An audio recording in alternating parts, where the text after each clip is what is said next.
because we're talking about agency over our bodies, who would have the temerity to put their hands on you in a way that was not welcome? I read that a member of law enforcement groped you. I would love to hear that story. And I'm sorry that happened to you. I would love to hear that story and how you handled it. And I don't want to be the poster child for sexual assault. I don't. I didn't want to. But if it had to happen, it's best that it happened to somebody like me who understands the law, knew what to do, and then had a community that supported me. Yeah. So what happened is I was at a reception. I was a reception of sheriffs in Georgia at their conference, their winter conference. And I was standing at a table and right here on the long end, and this man comes up who I did not know. I was introduced to him, Tiffany, as Judge Hatchet.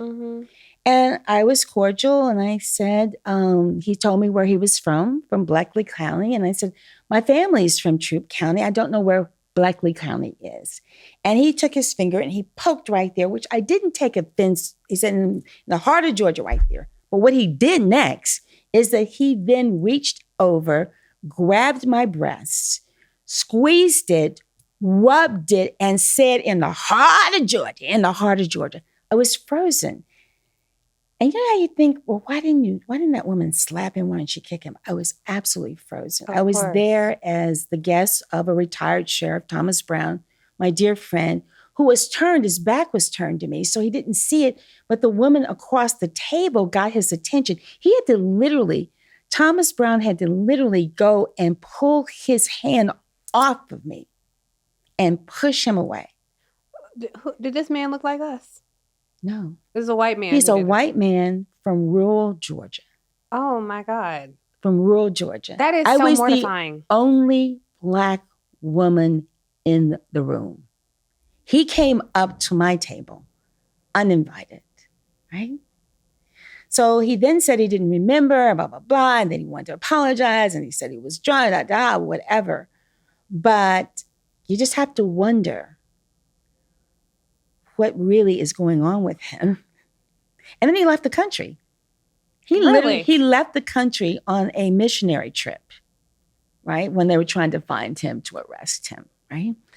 And so it's just, the gall, how dare you? He was a sheriff? He was the sheriff, not a deputy sheriff. He was the sheriff of Bleckley County. So you wonder, if a man like that is in a position of authority, how else might he have abused his authority? How many other women may he have groped?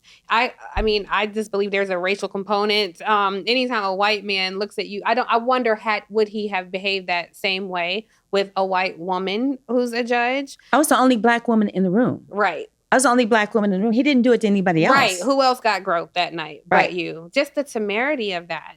But you took action. You didn't just leave mortified. And look, I don't think anyone's asking, well, why didn't she fill in the blank? Like, what could you have done in that moment? But you did take action. So I did press charges, and I thought I was fine. And this is important for your viewers to understand too.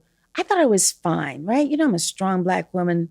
I'm fine. And in fact, I went the next night to a dinner because I thought, I'm not going to let this man push me. And so I went with Thomas to the dinner the next night. So this happened on a Tuesday night. Wednesday night, I went to the dinner. Thursday morning, I couldn't get out of bed.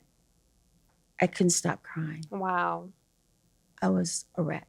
It's humiliating. Well, you know what? Because it was the first time in my life, in my adult life, that I felt powerless.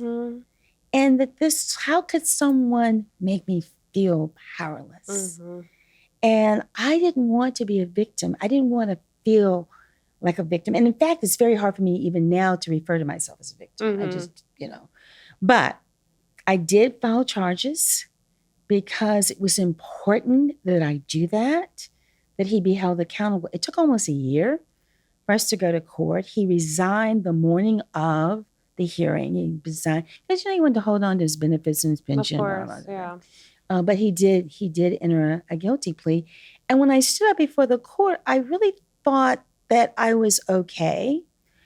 Very importantly, because I'm very transparent about this, that morning I woke up in tears and could not function. My assistant at the time, she had to get food over to the house. I couldn't function. I was in pieces. Mm-hmm. And I went into therapy that night over the phone. Mm-hmm. And it was important that I do that. And I say that to other people, you gotta seek the help. And I did. I did go into therapy. But then I'm standing in court almost a year later, and that's the first time I'd seen him, obviously, since then. And I was talking, and the tears just, Yeah.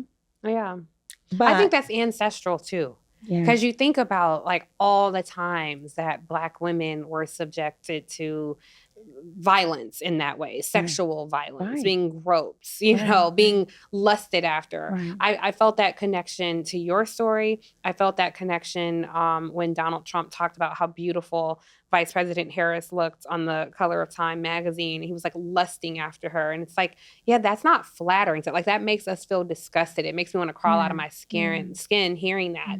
And I just, they behave that way when they are not outnumbered.